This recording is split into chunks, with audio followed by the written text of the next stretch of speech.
Hello. Right, so I just kind of want to tell you a story, basically, about how much I like to make things. So here's some stuff I like to make.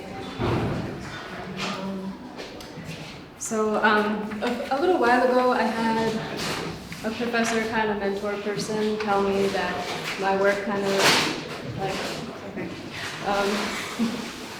escapes like a common language. So this is when I started to develop using text language and like a visual language. So this is a kind of collection of images representing like some literal and some poetic like visual ideas that I talk about a lot in my work, which eventually led to this book. If you'd like to look at it, here it is. I'll show you it later on here, but there it is. So it's basically just like an accumulation of like materials, images, text, and like a lot of visual stimuli that I'm really interested in and collect as in like an obsessive kind of way. In this context, it kind of like explains my process really well in a kind of poetic mood board, as my friend put it very well. My process starts really autobiographical. It's an important first step in my process. It's not typically where it always ends up. I don't want the work to be exclusively about myself, for myself. It's not for nothing. But ultimately, I want it to have a purpose, but it starts in this way where I'm thinking about myself and going through my own messages and my interactions with people. So,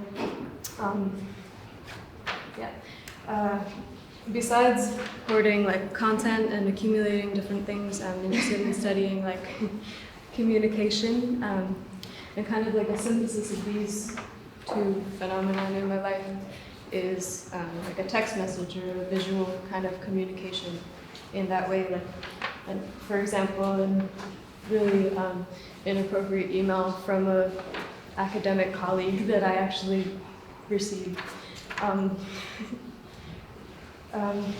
Because I think we now have like records of relationships. Relationships are archived for the first time in a really special way, where when I'm disrespected by an academic professional, I can now show it to you in a PowerPoint presentation, and it's not going anywhere, and I have a record of it, and that's really important to me, to have people held accountable for what they say, and for me to have the authority to hold people accountable for what they say.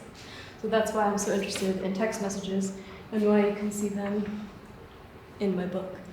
And here's more of them. I feel like when communication is kind of weaponized against me by typically men type of people, I have the power to decide how I engage back in person, if I want to engage back in person, or if I want to just go to my studio and think about it and show it to a bunch of strangers so they can think about it too. That's what I kind of did here, because I have no idea what this means. Or this. Because communication is pretty crucial, and especially for certain marginalized groups like women. I think it'd be pretty incredible a few years ago if my mom had screenshots. I think it'd do her pretty well. Maybe could have done her much better in court if she had some screenshots of what my dad sent her, So no more indifference, clear communication, solve some problems. So this is something that also exists in my newspaper book. A lot of my content I keep on my Instagram to try to organize it and show it to just like a select group of people before I put it in a permanent physical place. So I just like keep videos and screenshots and pictures and like the visual stimuli that I was talking about earlier. So this is like some really important visual stimuli that I keep there.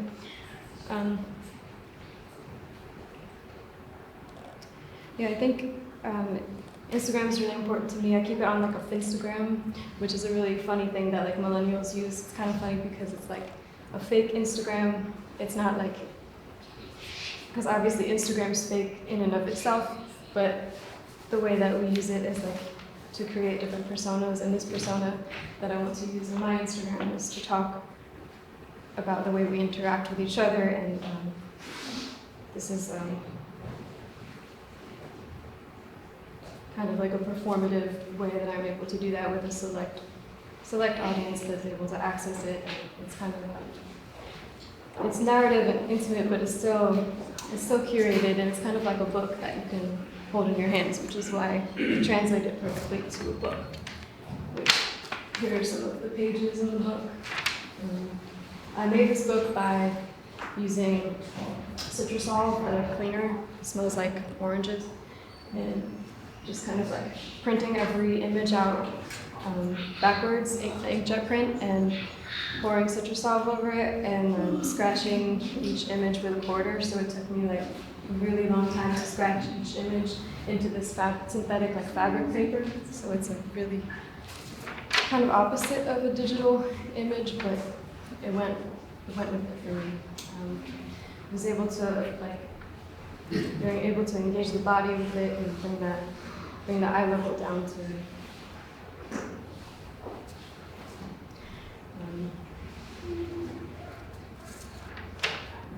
so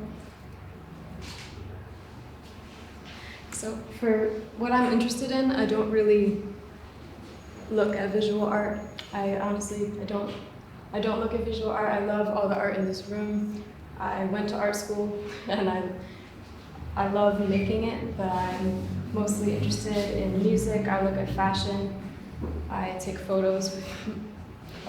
I go out and I take photos, and I listen to music. SZA was a major influence in my work, especially like this one. I don't know if you can hear it. No, you can't hear it. But I had a clip, but a lot of music from 2018 really influenced like the book that I made and this next project. It's like an interactive social media project that I did over time in 2018. I called it Coffee with Me, and it was I did it over Instagram Live, and it was kind of just like you drink a coffee, I would play a couple of songs, and whoever was willing to like engage over social media with me was welcome to, and the goal was to just bring people together. And I was researching the idea of a potluck a lot. I found that people come together a lot when they're able to, when they're comfortable, and when they're comfortable coming together, they're able to make change easier, and usually that comes with having a beverage together. And then after that, I went to Oxbow over the summer. You can read that book, the Blue Book. I made this book after I went to Oxbow, and I fell in love a lot. I lost a lot of friends. I moved to Bushwick. I think this is what I meant when I was talking about like having more than one heart. It was a phrase that I used for over a year or so on t-shirts and different media, and just disseminated it as much as I could. It was about having like as much love as I could in different ways and in as many ways as I could. And this was kind of the end of it, the end of Endless Blue. And the book, I wanted to explain feelings through color. With the Endless Blue, I felt like I had a lot of love to give everybody, a lot of different kinds of love, platonic love, familial love, friend love, romantic love. And then by the time I got to that blue summer, I felt kind of drained and shortchanged. So, you could buy my book if you want. Then I was making clothing too. Clothing is really intimate and important to me. It can exist in a lot of spaces besides the gallery that we love so much. I love it because my drawings can go and live on the subway. They can go out to drinks with your friends. They can go on a date. They can go anywhere that like work hadn't been able to go before. They didn't just have to live in somebody's storage facility in a silent space that like most people can't really access or don't know how to access or don't have the resources to access. And clothing circles back again to social media with Instagram models and digital photography, and it's a really important space right now that's blossoming and allows everybody to be a part of it. So that's why I want to be a part of it. I get to have all my friends wear my clothes and feel really good and have photos of themselves. So now I'm making some new things. For now, it's just kind of flat. I don't know, it's just like drawings. It's about myself right now until I figure out what I'm doing next.